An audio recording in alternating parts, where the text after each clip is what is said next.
سونے کے برتنوں میں کھانا کھاتے دیکھے دعا ایک، مگر کتنی چالاکی والی دعا، یہ ایک دعا میں تینوں دعائیں پوری ہو گئی۔ میری ماں دیکھے، آنکھیں آئیں گی، بینائی آئے گی تو دیکھے گی نا، تو پہلا مسئلہ بھی ہے بیٹے کو دیکھے، بیٹا پیدا ہوگا تو دیکھے گی نا، اولاد کا مسئلہ بھی ہے۔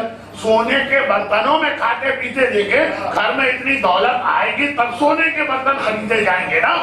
یا نبی خدا میری دعا تو ایک ہی ہے نا، تھی بڑی چالاکی کی دعا لیکن اتنا بھول پن والی چالاکی تھی کہ نبی خدا بھی مسکرائے، کہا اللہ نے ابھی مجھے پیغام دیا کہ تیری یہ دعا قبول ہوگی۔ اب یہاں اس سے پہلے کہ میں آپ کو نتیجے پہ لے جاؤں، میں آپ کو لطیفے سنانے نہیں آیا، موضوع تھا یہ اس کی دکھ کیا تھی آج کی مجلس میں، اس سے پہلے ایک چھوٹی سی بات عرض کروں، اور وہ یہ کہ ہو سکتا ہے کوئی صاحب اس مجمع میں اٹھے اور کہیں کہ مولانا یہ تو حرام دعا اس نے مانگی، سونے کے برتنوں میں کھانا پینا حرام ہے، یہ دعا کیا تھی اور خدا نے قبول کیسے کی؟ تو بہت چھوٹی سی ایک بات عرض کروں، میرے پاس ٹائم نہیں ہوتا ہے اس قسم کی چیزیں سمجھانے کا، لیکن مجھے یہ بھی معلوم ہے کہ مجمع بھی بڑا ہوشیار بیٹھتا، بگ گیم ہنٹر خطیب اعظم مرحوم مولانا غلام عسکری صاحب بانی تنظیم المکاتب اکثر ایک جملہ کہا کرتے، دنیا میں مختلف قسم کے شکاری ہوتے، کوئی چڑیا کا شکار کرے، کوئی بٹیر کا شکار کرے، کوئی چکور کا شکار کرے، کوئی ہرن کا شکار کرے، کچھ لوگ مچھلی کا بھی شکار کرتے۔ ہم بھی حیران ہے صبح سے شام تک بیٹھے ہی کر کیا رہے، خیر وہ کرتے ہوں گے، لیکن اصل شکاری مانے جاتے بگ گیم ہنٹر، جو افریقہ کے 4 بڑے جانور، ہاتھی، شیر، گینڈا اور افریقہ کا جو خاص جنگلی بھینسا ہے، لیکن آج کل ان کی شکار کی پابندی ہے دنیا بھر کے قوانین میں۔ میں تو صرف ایک بات کہہ رہا ہوں، یہ بڑے شکار مرحوم کہا کرتے تھے نہیں، اس سے بھی بڑا شکاری ہوتا، یہ ہوتا مولانا کا شکار، جو مجلس میں آ کے 1 گھنٹہ صرف اس لیے بیٹھتا کہ مجلس پڑھنے والا غیر معصوم، کہیں ایک جگہ تو سلپ آف ٹنگ ہو جائے گی، زبان سے کوئی لفظ غلط نکل آئے گا، کوئی بے خیالی میں کوئی غلط، تو کہیں اسے ایک مرتبہ جھپٹا مارا، پکڑ لیا، یہ آئے مولانا میرے قبضے میں۔ 59 منٹ مولانا نے کیا پڑھا، اس کو اس سے کوئی غلط نہیں، یہ 30 سیکنڈ میں جو ذرا غلطی ہو گئی، اب پورا دن پوری رات، اور آج کل تو انٹرنیٹ اور یوٹیوب اور پتہ نہیں کیا کیا، فیس بک اور ٹویٹر، پوری دنیا میں خبر پھیل گئی، وہ یہ پڑھ کے گئے۔ تو اس لیے میں نے کہا کہ میں ذرا سا رک کے بات کروں، اور وہ یہ جو کہ پاکستان کے ایک بہت ہی مشہور گلوکار سے کراچی کا ایک علاقہ سوسائٹی، وہاں کی ایک مجلس کے بعد میری بحث بھی، کیا مولانا آپ نے لگا رکھا ہے کھانا حرام، کھانا حرام، کھانا حرام؟ جب رسول خدا مدینے پہنچے تھے، مدینے کی بچیاں گانا گا رہے تھے، رسول نے ان کا گانا سنا، کچھ نہ بولے، آپ تو نہیں بولنے والے۔ تو اس لیے میں ایک بات بہت مختصر ہی عرض کر رہا ہوں، گرچہ مجھے احساس بھی ہے کہ حجت الاسلام مولانا عاشق جعفری صاحب جس مجمع کی اتنے سالوں سے خدمت کر رہے ہیں، وہاں کے بچے کو یہ چیزیں پتا ہوں گی، لیکن میری اپنی بھی ایک ذمہ داری صرف ایک بات، اور وہ یہ ہے کہ ماقبل کے انبیاء کی شریعتوں میں کئی چیزیں ایسی تھی جو جائز تھی اور اسلام میں حرام، اور کئی چیزیں ایسی تھی جو اسلام میں جائز ہیں وہاں پہ حرام۔ تو ایک بات جب انبیاء کے واقعات پڑھا کریں، ابراہیم کا واقعہ، نوح کا واقعہ، موسیٰ کا واقعہ، اور سلیمان کا واقعہ، یوسف کا واقعہ، داؤد کا، تو ذہن میں ایک بات رکھیے گا کہ کئی چیزیں ان کی شریعت میں جائز ہیں، ہو سکتا ہے سونے چاندی کا برتن بھی اس میں، جو آج جو ہے پیغمبر کی شریعت میں حرام، بلکہ جملہ پورا رسول کی شریعت میں بھی کئی چیزیں ایسی جو شروع کے کئی سالوں میں جائز تھی اور بعد میں حرام ہوئی ہے۔ چنانچہ پیغمبر کی زندگی کا بھی کوئی واقعہ جب پڑھے تو پہلے یہ کنفرم کر لیجیے کہ پیغمبر نے مرتے دم تک اس چیز کو پھر بدلا نہیں۔ ہو سکتا ہے کہ شروع میں کھانے کی اجازت ہو اور بعد میں وہ حرام ہوا، یعنی جو چل رہا ہے معاشرہ، شراب چل رہی تھی، پیغمبر نے زبان سے کچھ نہیں کہا، ایک وقت میں حرام ہوا۔ تو خیر یہ تو میں نے صرف وہ جو بگ گیم ہنٹر ہے نا ان سے بچنے کے لیے جملہ کہہ دیا۔ اب عام مومنین جن کو ان چیزوں سے کوئی تعلق نہیں، بلکہ وہ کہیں گے کہ مولانا کیوں ہمارا ٹائم ویسٹ کر رہے ہیں؟ مولانا اپنی جان بچانے کے لیے آپ کا ٹائم ویسٹ کر رہے ہیں، ورنہ کل پتہ نہیں کیا کیا باتیں نہ پھیل جائیں۔ تو خلاصہ دو آج کے موضوع بنے، دعا۔ پہلی بات، گھر میں پریشانی آئی، اولاد پہ پریشانی آئی، جاب پہ پریشانی آئی، کاروبار میں پریشانی آئی. دوسری بات ظہور ایمان. اب جو پریشانی آئیں گی اس کا حل ہے دعا. ظہور ایمان. وہی بنی اسرائیل نوجوان کی طرح چالاکی سے دعا کیوں نہیں مانگتے؟ چالاکی کی دعا کا کیا مطلب؟ اسے ایک دعا کی اجازت ملی، اس نے ایک دعا میں سب لے لی. آپ اپنی باقی دعائیں کرتے رہیے، لیکن اگر آپ ظہور ایمان کی دعا سچے دل سے کریں اور یہ ایک دعا آپ کی پوری ہو جائے تو پھر مسئلے ہی سارے ختم ہو گئے. نہ جان کو خطرہ رہے گا، ایمان کو ہاتھ میں جانے دیجیے. نہ مال کو خطرہ رہے گا، ایمان کی حکومت قائم تو ہو جانے دیجیے. نہ عزت و آبرو کو خطرہ رہے گا، نہ اولاد کو خطرہ رہے گا، نہ کاروبار کو خطرہ رہے گا، نہ دشمنوں کا خطرہ ہوگا، نہ بیماریوں کا خطرہ ہوگا. بجائے اس کے کہ روزانہ الگ الگ مسئلوں کے لیے دعا کریں. آج ایک پریشانی آئی، آپ دعا کرتے کرتے 2 مہینے گزرے، پریشانی دور ہوئی. 10 دن دور ہوئی، کوئی اور پریشانی آ گئی. پھر 6 مہینے آپ دعا کرتے کرتے تھک گئے، پریشانی دور ہوئی. ابھی 1 ہفتہ گزرا، پھر ایک پریشانی آ گئی. 9 مہینے آپ کے لگ گئے دعا کرتے کرتے، پھر مسئلہ دور ہوا، پھر ایک اور پریشانی آ گئی. 2 سال اس میں گزر گئے. ارے ایک دعا مانگیے، قاعدے سے مانگیے، اسے قبول کروائیے. زمانے کا امام آ گیا، ساری بیماریاں ختم، ساری غربت ختم، سارے دشمن ختم. نہ یہ مسئلہ رہے گا، نہ وہ مسئلہ رہے گا. دنیا جنت بن جائے گی. ایک دعا ایسی مانگیے جس کے بعد باقی کسی دعا کی ضرورت نہیں.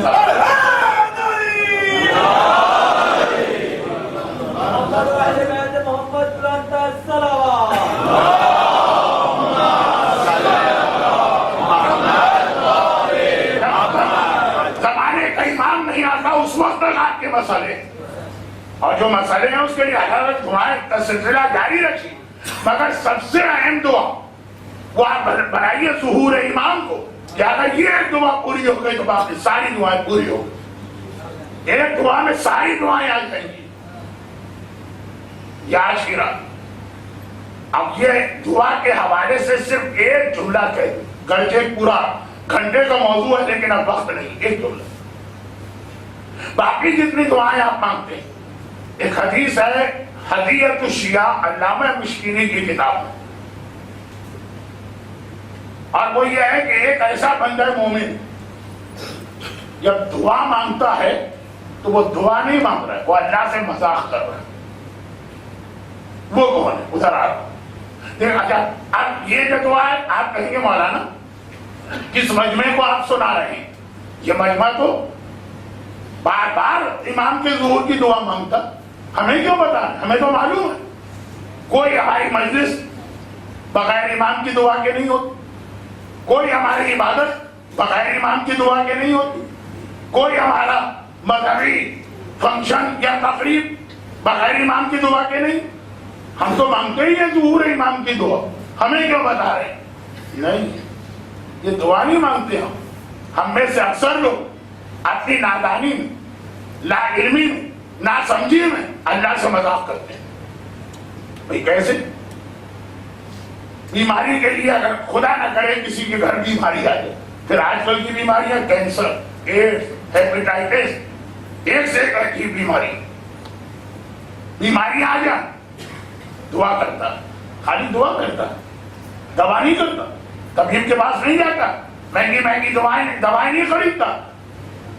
وہ بھی اور وہ بھی روزی کی دعا، خالی دعا کرتا، کوشش بھی کرتا. کہیں جاب تھی، کہیں سی وی بھیجا، کہیں اپلائی کیا، کہیں کسی مومن سے کہا کہ بھائی کوئی ایسی جگہ نکلے مجھے بتا. بیٹیوں کی شادی نہیں ہو رہی، خالی دعا کرتا. یا اس سے کہا، اس سے کہا، ان سے کہا، خیال کرنا، دیکھنا کوئی اچھا لڑکا یا کوئی اچھی لڑکی.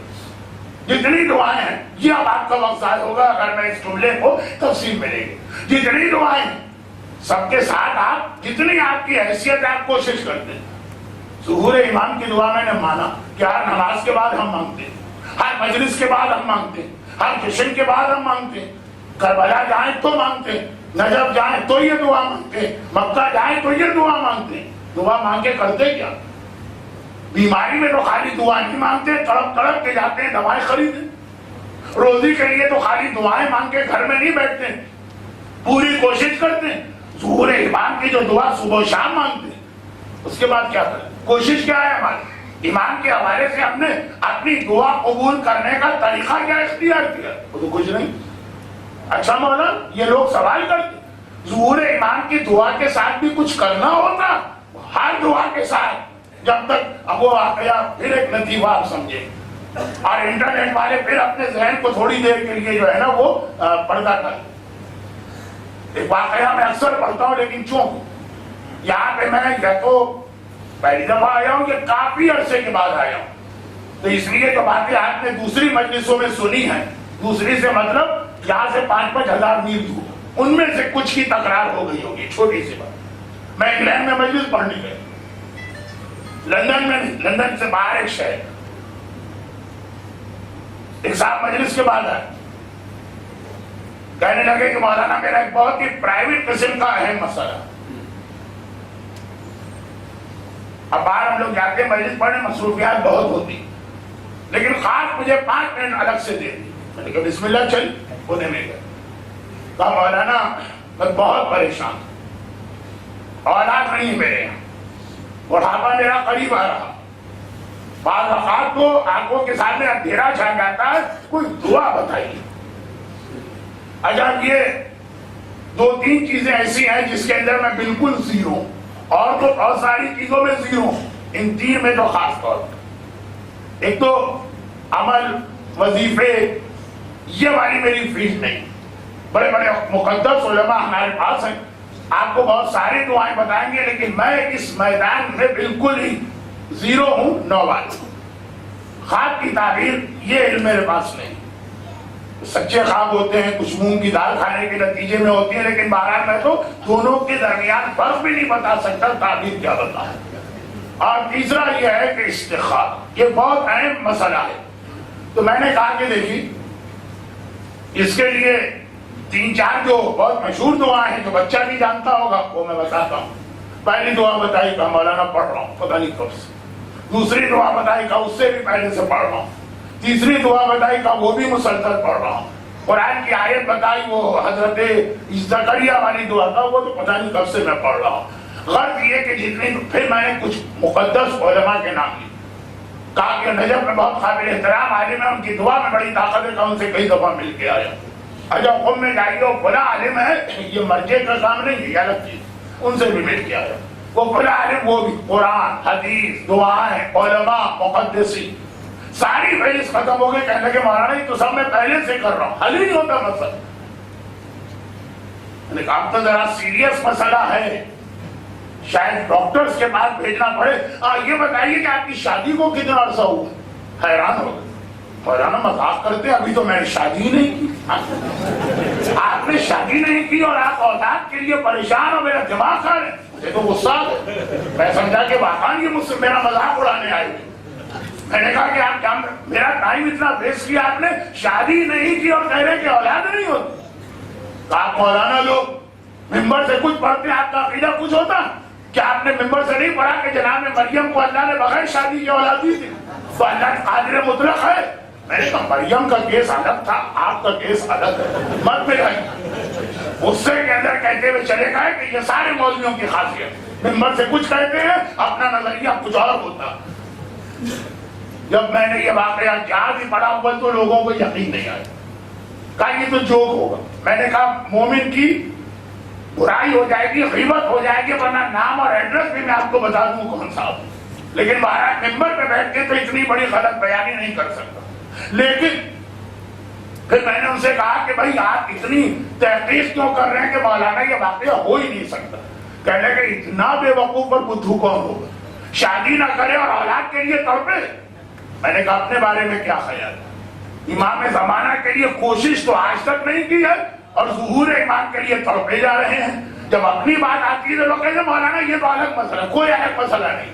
اگر وہ بغیر شادی کی اولاد کے لیے تڑپے تو اس کا مذاق اڑاؤ اور اس پر ہنسو اور اس کو لطیفہ سمجھو. تو جب اپنے آپ کو دیکھو اور یہ دیکھو کہ ہر نماز کے بعد اجل اللہ کی دعا، ہر مجلس کے بعد مولا آپ کو ظہور جلدی ہو، ہر شہادت کے بعد آپ کی زبان پر ہے الاجل الاجل، ہر مصیبت و پریشانی کے موقع پہ الہی عظم البلا و برے الخفا کا اختتام ہے الاجل الاجل پر. ہر زیارت میں الاجل الاجل، ہر حج اور عمرے میں الاجل الاجل. تو سوال یہ بھی کر لو کہ کہیں ہم وہ تو نہیں ہیں جو بغیر شادی کے اولاد مانگ رہے ہوں، بغیر کسی تیاری کے اپنے امام کو بلا رہے ہو، اور یہی ہماری وہ غلطی ہے جس کی وجہ سے مصیبتیں آ رہی ہیں، پریشانی آ رہی ہیں، اور امام ہماری حالت دیکھ رہے ہیں اور پھر بھی نہیں آتے. کیوں؟ کہ یہ تیاری کوئی نہیں. اور یہاں شب جمعہ کا تیسرا پیغام صرف اشارتاً بتا کے وقت نہیں، ایک بہت ہی اہم مگر چھوٹا سا واقعہ پڑھتے ہوئے منزل مسائل.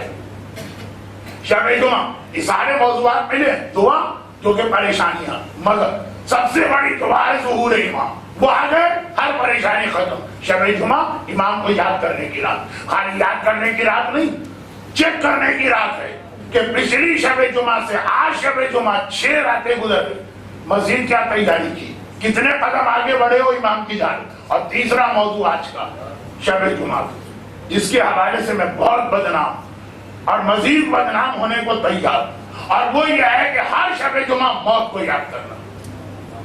قبر، فشار، قیامت، پل صراط، جہنم، سانپ، بچھو، کوڑے، یہ سارے میرے نام ہوتے ہیں. مذاق مذاق میں لوگ میرے بارے میں کہتے ہیں.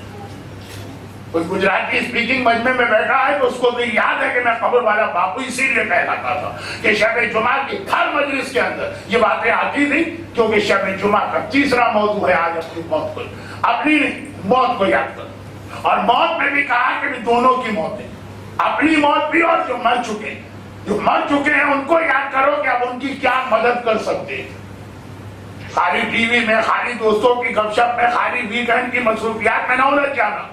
آج تمہارا باپ، تمہاری ماں، تمہارے مرحوم رشتے دار، تمہارے نانا، تمہاری نانی، تمہارے چچا، تمہاری پھوپھی ساری رات قبر میں تڑپ رہے ہیں کہ شاید تم ان کے لیے کوئی نیکی بھیجو، لیکن ان کے ساتھ اپنی موت کو یاد کرو. وہ تڑپ رہے ہیں، لیکن باپ ماں لوگوں کو یاد رکھتے ہیں، دادا دادی بھی یاد رکھتے ہیں، مگر چھٹے دادا جو وہ کتنے لوگوں کو یاد ہو، مگر اپنے دادا کی پھوپھی کتنے لوگوں کو یاد ہو. یاد کرنا ہے انہیں. تو جب تم دیکھ رہے ہو کہ تم سمجھنے کے باوجود کہ بھائی ہاں مرحوم کی مدد کرنا ہے، سارے مرحومین تمہارے ذہن میں نہیں آ پا رہے، تو ذرا یہ سوچو کہ جب تم قبر میں چلے جاؤ گے تو دنیا والے جو تمہارے زندہ رشتے دار ہوں گے کتنے دن تمہیں یاد رکھیں گے. تو کچھ خود ہی تیاری کر کے جاؤ، کسی کے محتاج ہی نہ بنو. خود ہی اپنی قبر میں اتنی چیزیں لے کر جاؤ کہ بیٹا یاد کرے کہ یاد نہ کرے، بیٹی یاد کرے کہ یاد نہ کرے، تمہارا کام قبر میں چلتا رہے. اس کے لیے آج کی رات رکھیے. اپنی موت کو یاد کرو، جو مر چکے ہیں ان کو یاد کرو. جو مر چکے ہیں ان کو یاد کرو کن معنوں میں کہ ان کے لیے کیا نیکی آج پہنچا سکتے ہو. اپنی موت کو یاد کرو کن معنوں میں کہ اپنے لیے کیا سامان پہلے سے قبر میں پہنچا سکتے ہو. یہ ہر شب جمعہ کا موضوع ہے. اور امام کی طرح سے اس میں بھی ہے کہ پچھلی شب جمعہ بھی تم نے موت کو یاد تو کیا ہو. اب سوچو کہ اس ایک ہفتے میں تم نے مزید کتنی تیاری کی. پیسہ جمع کرنے کا طریقہ یہی ہوتا، ہر مہینے تھوڑا تھوڑا کر کے جمع ہوتا. اگر آپ اتفاق ایسے ہوئے حالات خراب ہو گئے، پچھلے ایک مہینے میں کوئی بچت نہ کی، آدمی کے ساتھ افسوس میرا ایک مہینہ ضائع ہو گیا. تو ہماری عورتیں بیسیاں ڈالا کرتی تھی، پاکستان میں شاید یہاں یہ رواج ہو، تو تھوڑا تھوڑا کر کے. تو پچھلی شب جمعہ اور آج شب جمعہ خود سوچئے اپنی قبر کے لیے مزید کیا تیاری کی، اپنے مرنے والوں کو مزید کیا بھجوایا لے کے. یہ موت کے حوالے سے بہت مختصر بات آئی. شب جمعہ موت کی رات. آج کے بعد میری 6 مجلسیں اور ہیں جس کے اندر یہ 3 پیغام شہزادی کونین کی زندگی میں ڈھلے گی. شہزادی کونین نے بتایا دعا کیسے مانگی جاتی ہے. شہزادی کونین نے بتایا موت کو کیسے یاد کیا جاتا ہے. شہزادی کونین نے بتایا امام زمانہ کی تیاری کیسے ہوتی ہے. یہ تینوں چیزیں فاطمیہ کا حصہ بن رہی. ہو سکتا ہے کوئی حیران کہ آج تو ہم کو یہ کہہ کے بلایا گیا کہ فاطمیہ مجالس کے سلسلے کے مجلس مولانا پڑھ رہے ہیں، پوری مجلس ہو گئی، شہزادی کا ذکر بھی نہیں آیا. یہ تینوں چیزیں سیرت سیدہ میں کس طرح ہے یہ کل آپ کے سامنے آئے گی. آج صرف ایک آخری بات، پہلی بات اور دوسری بات کو میں نے ملایا. دعا، مگر سب سے بڑی دعا امام زمانہ. وہ آ گئے پھر کسی دعا کی ضرورت ہی نہیں. اب امام زمانہ ان کو موت سے ملائی. موت ایک ایسی حدیث کو نہیں کہیں گے مگر حدیث سے جیسا واقع ہے کہ وہ سمجھ میں آ گیا تو امام زمانہ کا موضوع سمجھ میں آ جائے گا. یہ بھی میں نے بہت پڑھا انٹرنیٹ کی فلاں مجلس. ایک دفعہ پھر آپ پردہ ڈال لیجیے اپنے ذہن پہ انٹرنیٹ والے اور باقی لوگ سنیں. پیغمبر صحابیوں عقل کے اعتبار سے سب سے بڑا رتبہ ابو ذر غفاری کا. ابو ذر کی عقل کی تعریف اللہ کے رسول معصومین نے بار بار کی. دیکھیں اوور آل سلمان فارسی سب سے بڑے ہیں, اس کے بعد ابو ذر آتے ہیں, لیکن بعض چیزوں میں کہا گیا کہ مقداد فلاں مسئلے میں سلمان سے بھی افضل, ایک سبجیکٹ, اور عقل کے اعتبار سے ابو ذر. پیغمبر نے ان کو ٹائٹل دیا, خالی وہ ٹائٹل ہی میری بات سمجھا رہا. آج چونکہ شب جمعہ یعنی کل چھٹی کی رات تھی, اس لیے میں نے 10 منٹ زیادہ اب تک لیے, مزید 5 منٹ مسائل, ورنہ باقی میں 1 گھنٹے میں بیان پورا کرنے کا عادی ہوں. خلاصہ لقب ہے ابو ذر کا لقمان امت. لوگوں نے کہا یا رسول اللہ ہر اعتبار سے آپ کی امت افضل. بنی اسرائیل کو اتنا عقلمند آدمی ملا تھا لقمان کہ خدا نے ان کے نام پہ پورا سورہ بھی نازل کیا اور ان کی عقل کی تعریف بھی کی. آپ کی امت کا ابو ذر, لقمان امت بھی میری امت کا لقمان ابو ذر. ابو ذر جوان بیٹے کا نام تھا ذر, تبھی ابو ذر کہلاتے ہیں. حالات ایسے ہوئے کہ انہیں شہر سے باہر بھیج دیا گیا جنگل ربضہ. حاکم نے کہا کہ شہر میں تم نہیں رہ سکتے, چلے جاؤ.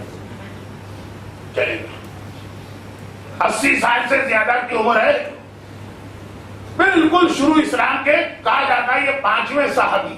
لسٹ بنائیے اسلام قبول کرنے والوں میں پہلا, دوسرا, یہ 5ویں. اور بات ہو رہی ہے پیغمبر اسلام کی بھی وفات کے 30 سال بعد کی, تو تقریباً 80 سال کی عمر ہے, انتہائی بوڑھے. جوان بیٹے, زر جوان بیٹا. کہا کہ میری خیرت برداشت نہیں کرتی کہ میرا باپ جنگل میں جا کے اکیلا بیٹھے اور میں شہر کے مزے لوٹوں. اس بڑھاپے میں باپ کو میری ضرورت ہے, میں اپنے باپ کے ساتھ خود جا رہا ہوں. حاکم نے کہا کہ نہیں, اب تمہارے اوپر کوئی پابندی نہیں, تم یہاں رہو. کہا نہیں, باپ کا ساتھ دینا اہم ہے. یہ حق آدمی سوچتا کچھ ہے, ہوتا کچھ. جوان بیٹا آیا بوڑھے باپ کی مدد کے لیے. اس جنگل میں جوان بیٹے کا انتقال ہو. موت تو اصول نہیں دیکھتی نا کہ بھائی بوڑھوں کو پہلے لو, جوانوں کو بعد میں لینا. موت کے پاس کوئی اصول نہیں. جوان بیٹا پہلے مر گیا, بوڑھا باپ زندہ.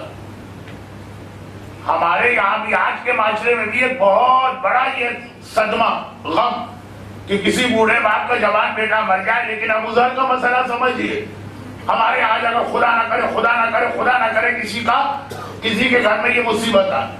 پیغمبر نے پوچھا تھا نا کہ آئے جبرائیل, فرشتے کبھی ہنستے اور روتے بھی ہیں؟ کہا 3 دفعہ روتے ہیں, 3 دفعہ ہنستے ہیں. پوری حدیث کا وقت نہیں, کہا روتے کب؟ کہا کہ جب بوڑھے ماں باپ اولاد کو اس خواہش اور امید میں پالا ہو کہ جوان ہو کے ہماری مدد کرے, اور پتا چلے کہ وہ جوان باپ کے سامنے مر جائے, اس وقت جو ماں اور باپ پہ صدمہ ہوتا ہے, اس کو دیکھ کر فرشتے رونے لگتے ہیں. فرشتے رو رہے ہیں, مگر ہمارے گھروں میں اگر خدا نہ کرے ایسا واقعہ ہو تو کیا ہو؟ بوڑھے باپ اور ماں کو لوگ کونے میں بٹھا دے, ہر آدمی ہمدردی کرنے آئے, انہیں کوئی زحمت نہیں ہوگی, صرف یہ ہے کہ غم تو اپنی جگہ. ابو ذر کے ساتھ مسئلہ یہ ہے کہ شریعت کے واجبات بھی جنگل میں مرے. بوڑھی بیوی ساتھ میں ہے, عورت مرد کو غسل میت نہیں دے سکتی ہے چاہے ماں ہی کیوں نہ ہو. چھوٹی بچی بھی ساتھ میں ہے, لیکن وہاں بھی یہی مسئلہ. ابو ذر کا مسئلہ خالی یہی نہیں ہے کہ جوان مر گیا, اگر کہ یہ بھی کتنا بڑا مسئلہ, مگر اب اکیلا غسل میت دینا, مردوں سے پوچھیے, ایک میت کو غسل دینے میں کم سے کم 2 سے 3 آدمی چاہیے, پھر کفن بھی بٹھانا ہے, اور اس سے بڑا مسئلہ قبر خود کھودنا. آج کس بوڑھے باپ کو اپنے جوان بیٹے کی قبر کھودنا پڑتی؟ سارے کام ہوتے جاتے ہیں, بس اس کو ایک طرف بٹھا کے لوگ تسلی دے رہے ہیں. ابو ذر کو اپنے ہاتھوں سے اپنے جوان بیٹے کی قبر کھودنا پڑی. قبر کھودنا کوئی آسان کام نہیں. اور پھر اتنا ہی نہیں, اپنے ہاتھوں سے جوان کی میت کو قبر میں اتارنا پڑا. 4 آدمی لگتے ہیں تب میت کو قبر میں پہنچایا جاتا.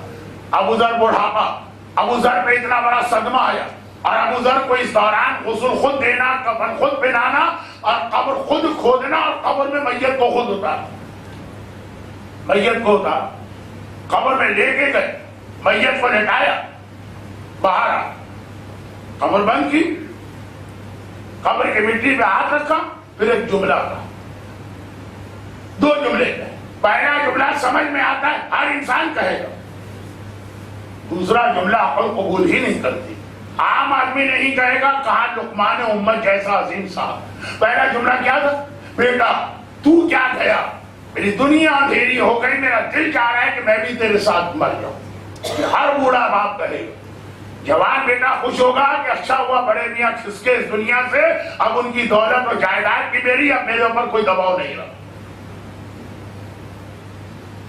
لیکن بوڑھا باپ کہے گا بیٹا تو اکیلا کیوں گیا، مجھے بھی اپنے ساتھ لے گا۔ یہ بالکل سمجھ میں آتا ہے۔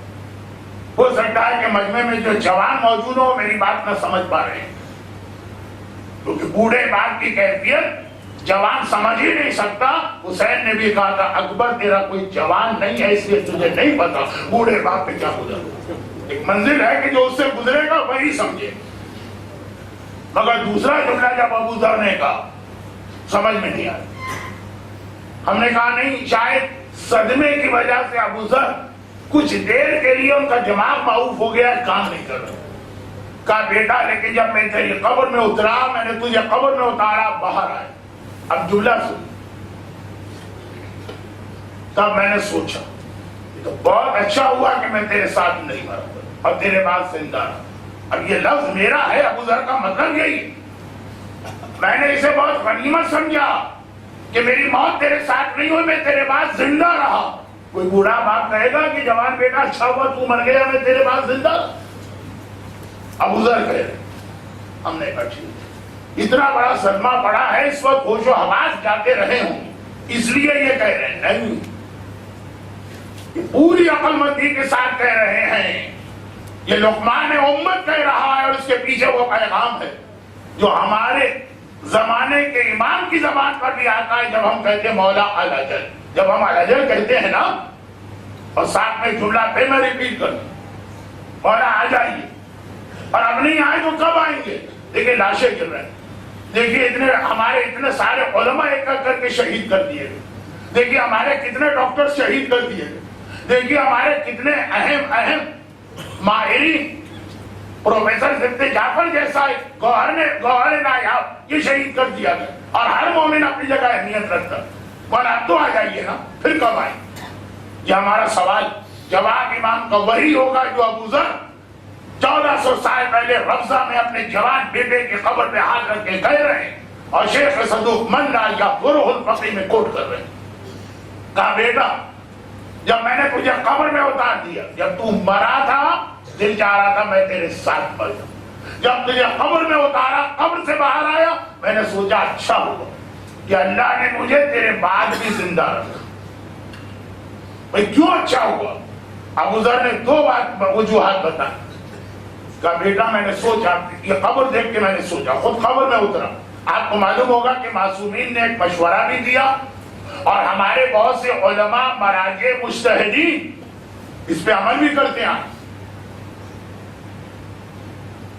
وہ کیا ہے؟ زندگی میں جا کے قبر میں کچھ دیر لیٹا کرو، اسے ایک مذاق نہ بناؤ۔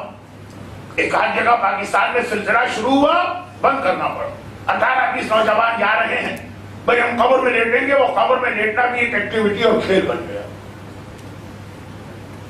لیکن ہمارے کتنے مقدس علماء اس پہ عمل کرتے تھے، قبر کو سننا الگ ہے، وہاں سے گزرنا الگ۔ تو ابو ذر نے کہا بیٹا جب میں تیری قبر سے نکل گیا، میں نے سوچا اگر میں تیرے ساتھ مر جاتا، جو پہلی دعا تھی نا کہ کاش میں بھی مر جاؤں، میں مر جاتا، میرے مرنے سے تجھے کیا فائدہ ہو؟ ایک آدمی مر گئے، اس کے ساتھ 500 مرے، 5000 مرے، 50,000 مرے، ساری دنیا مر گیا، تو اسے کیا فائدہ ہوا؟ اور کوئی نہ مرے اس کے ساتھ، اسے کیا نقصان؟ ایسا تو نہیں ہے نا کہ جیسے کہیں مثلاً کوئی کرکٹ میچ وغیرہ ہو رہا ہے، بڑا مجمع ہے، بہت زیادہ مجمع ہے، تو 2-4 آدمی بغیر ٹکٹ کے نکل گئے، کیونکہ اتنے سارے لوگ مریں گے تو ممکن اور نکیر کے پاس وقت کہاں ہوگا ہر ایک سے پوچھنے کا، چپکے سے نکل جائے۔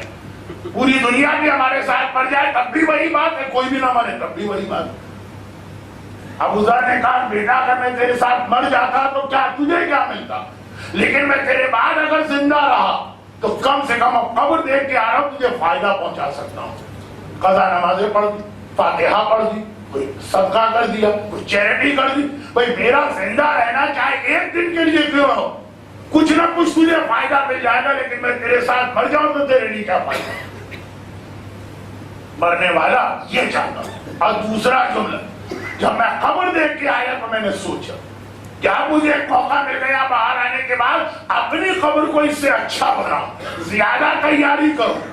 اگر زیادہ تیاری کر کے مروں تو زیادہ فائدہ ہوگا. جس حالت میں آج ہوں اس میں مر جاؤں تو پتہ نہیں ابھی کتنی چیزیں میری کم رہ گئی. ابو ذر تو اس معیار پہ نہیں اترتے، وہ تو معصوم کے ایسے صحابی جن میں قسمت کی جھلک آ گئی ہے، لیکن ہم اور آپ یہی سوال، یہی جو قبر کے حوالے سے ابو ذر نے کہا، مرنے والے کے ساتھ مرنے کا کوئی فائدہ نہیں ہے، اس کے بعد رہو اور اس کو فائدہ پہنچا کے مرو. یہی جملہ زمانے کے امام کا ہوگا. مولا کب آئیں گے، کب آئیں گے، بہت وقت گزر گئے، اتنے مسائل، اتنی پریشانی. امام کہیں گے میں آج آنے کو تیار ہوں، لیکن جب تمہاری حالت دیکھتا ہوں ابھی تم میرے لیے تیار نہیں ہو، تو میں سوچتا ہوں اگر میں آ گیا اور تمہاری تیاری نامکمل ہوئی تو میں آیا ہوں گا ان سے انتقام لینے کے لیے، پہلی جنگ تم سے کرنا پڑے گی. تیاری نہیں ابھی لوگ. بھئی ہم آئے دنیا میں اسلام پھیلانے کے لیے، مثلا ہم سے مطلب ہم سب، ہم نے کہا جی ہم جائیں گے غیر مسلموں کے بعد، وہ منافقوں کے بعد انہیں سمجھائیں. اس سے پہلے ہماری قوم ہی ہم کو گھیرے میں رہتی. یہ داڑھی کہاں سے پڑھ دی، یہ حجاب کہاں سے پڑھ دیا، یہ واجبات کہاں سے پڑھ دی، یہ شیعہ پہ عذاب جہنم کہاں سے پڑھ دیا. اب بجائے اس کے کہ جا کے دوسروں میں تبلیغ کریں، اپنی قوم ہی نہیں چھوڑتی ہے، اس لیے کبھی تیار نہیں. یہ تو بہت چھوٹی میں نے مثال دی. زمانے کے امام آنا چاہتے، تڑپ رہے ہیں، مگر پھر رک جاتے ہیں. بلکہ اگر ایک جملہ میں کہوں تو غلط نہیں ہوگا، وقت نہیں ہے کہ حدیث بتاؤں، کہ امام اللہ سے دعا کر کے اپنے ظہور میں تاخیر کر دیتے ہیں کہ اس وقت اگر میں آؤں گا تو بجائے غیروں سے پہلی جنگ اپنوں سے کرنا پڑے گی. ہماری قوم ابھی تیار نہیں، امام ہماری تیاری کا انتظار کر رہے. تو ہر شب جمعہ پیغام دیتی ہے دعا، اور دعا میں سب سے اہم دعا ہے امام زمانہ. مگر امام زمانہ کا ظہور اس لیے ڈیلے ہو رہا ہے جس وجہ سے ابو ذر نے کہا میری موت بعد میں ہونا بہتر ہے میرے بیٹے کے لیے. امام کہتے ہیں میرا بعد میں آنا بہتر ہے میرے شیعوں کے لیے. شاید اپنے آپ کو بدل، شاید تیار ہو جائے. کیوں؟ بس دو اعلانات جو میں 2 دفعہ دوہرا چکا ہوں، تیسری دفعہ بھی دوہرا دوں. پہلا یہ کہ انشاءاللہ آج چھٹی کی رات تھی، تو چھٹی کی رات دنیا میں ہر جگہ 15-20 منٹ مجلس زیادہ ہوتی ہے، کل سے وہی 1 گھنٹہ. اور دوسرا یہ ہے کہ یہ فاطمیہ کے سلسلے کی مجالس ہے.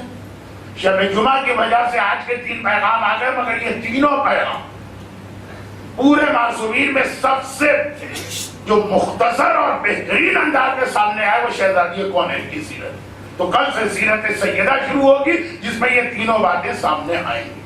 آج شب جمعہ بھی تھی اور شہید پروفیسر سبط جعفر زیدی علی اللہ مقامہ، ان کو ذرا یاد بھی کرنا تھا، اس لیے ذرا سا موضوع براہ راست شروع نہ ہو سکا، ورنہ میں اس منزل پہ پہنچ کے سیرت سیدہ شروع کر دے گا.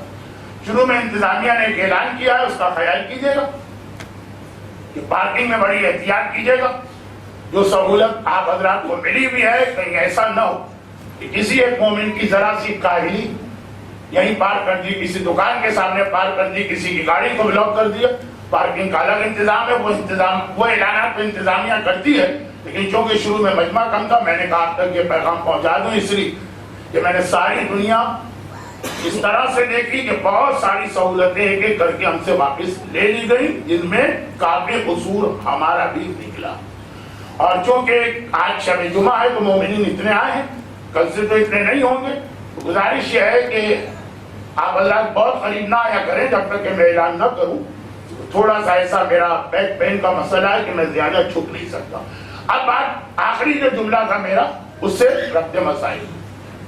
امام جب یہ دیکھتے ہیں کہ بلا تو رہے ہیں ابھی تیار نہیں ہوئے، ابو ذر دیکھتے ہیں کہ ابھی قبر کی تیاری نامکمل، کہا بیٹا میرا زندہ رہنا بہتر ہے تیرے ساتھ مرنے کے مقابلے. امام کہتے ہیں ابھی تمہاری تیاری مکمل نہیں ہوئی، میرا نہ آنا بہتر ہے ابھی تمہارے لیے. اس سے برداشت نہیں ہوتا. امام کا جملہ محاورتاً صحیح، مجھ سے برداشت نہیں ہوتا. ہمارے شیعوں کی لاشیں گر رہے، ہمارے چاہنے والوں کے بیٹے مارے جا رہے، ہمارے چاہنے والے تباہ و برباد کیے جا رہے، برداشت نہیں ہوتا لیکن پھر بھی برداشت کرتا ہوں۔ یہ غنیمت ہے، بجائے اس کے کہ میں آ گیا اور یہ میرا ساتھ نہ دے سکے تو ان کا ایمان چلا جائے گا۔ جان چلی جائے کوئی بات نہیں، اولاد چلی جائے کوئی بات نہیں، ایمان نہیں جانا چاہیے۔ اور ایمان کیسے جائے گا؟ یہ انشاءاللہ کل سے بات شروع ہو۔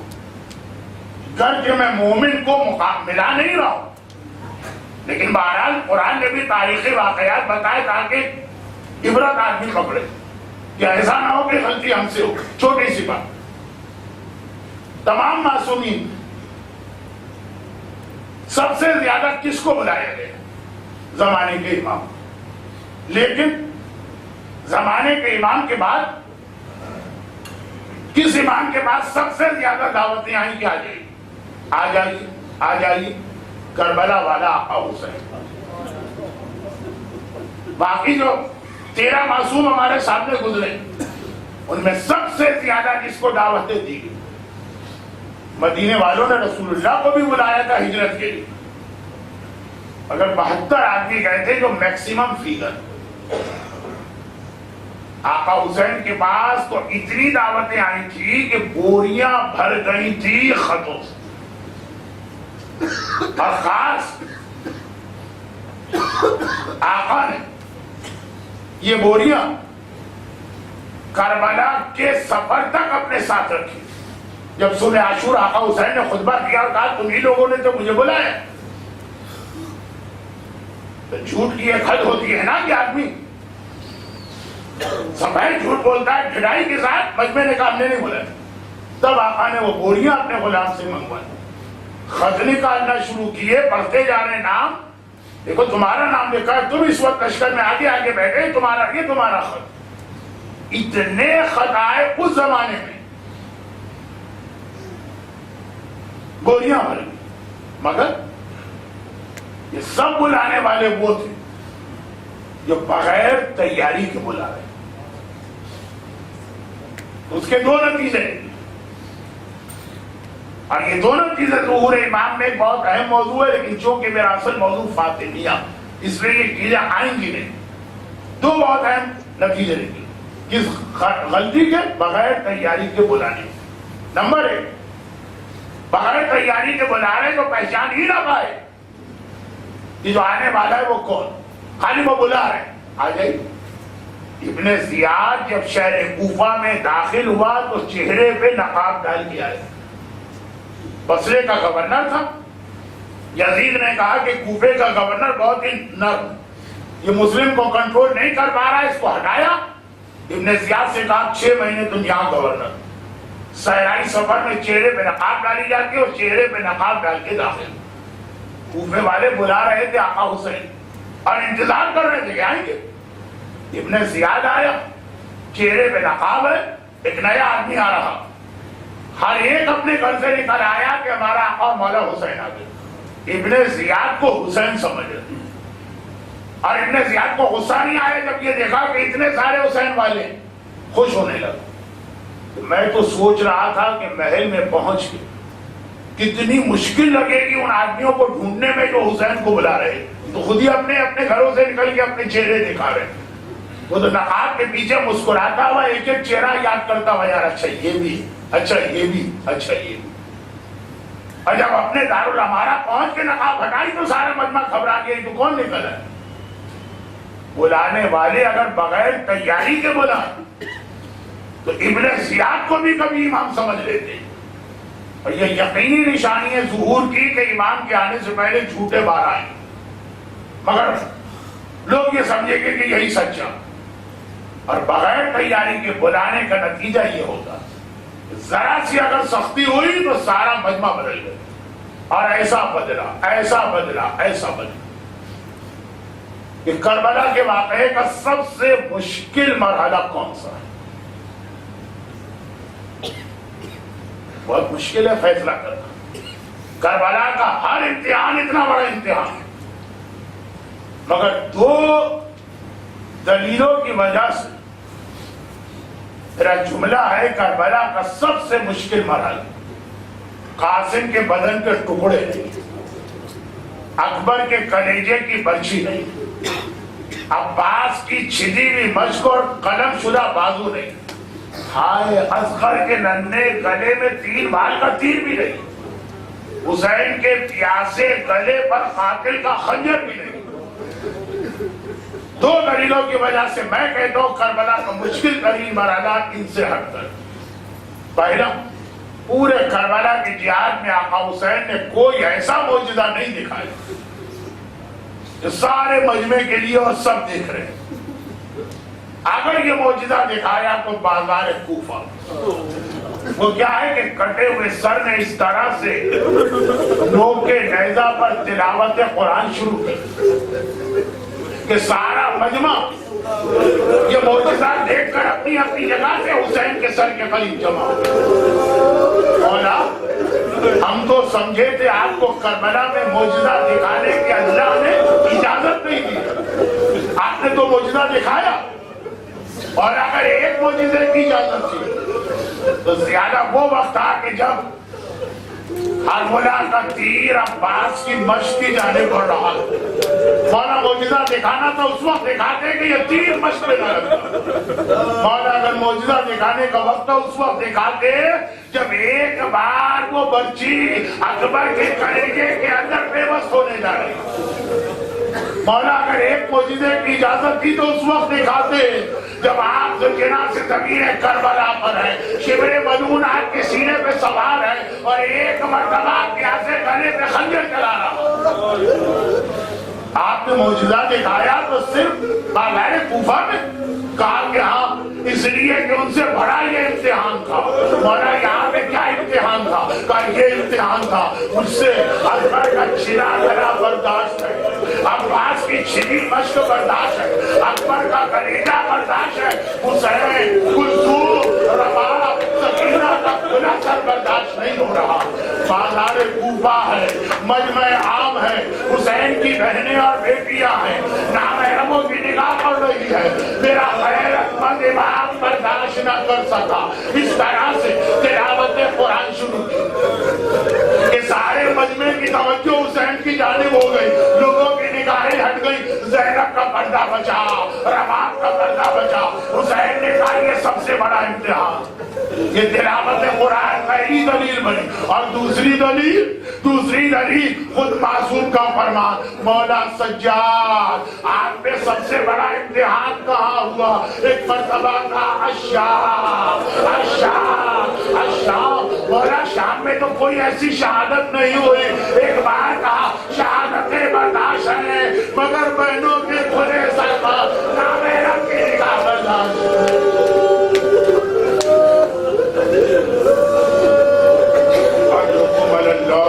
الا ولعنة الله على أعدائهم أجمعين وسيعلم الذين ظلموا أي منقلب ينقلبون۔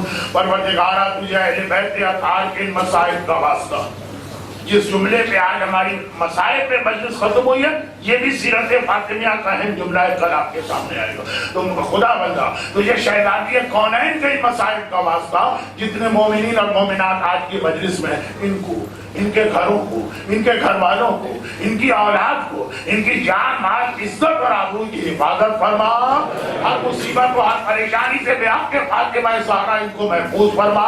خدا بندہ ان میں جو بے روزگار ہیں، جو جاب کی کسی پریشانی میں مبتلا ہیں، ان کی اس پریشانی کو دور فرما، بیماروں کو شفائے کاملہ عطا فرما۔ ہمارے تمام مرحومین خصوصاً حالیہ واقعات میں جہاں جہاں شہادتیں ہوئی اور شہید پروفیسر سمتی جعفر شہید آلے علیین میں ان سب کو سرکار سید الشہداء سے مدافع تھا۔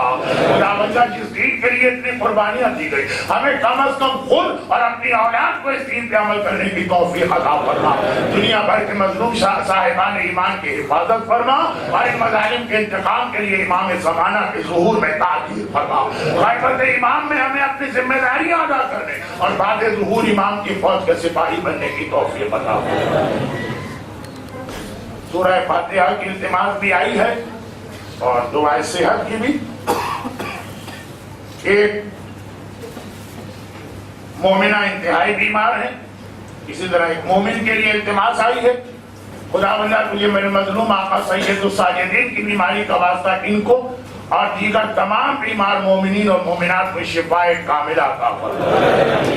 اور آج کی مجلس کا اختتام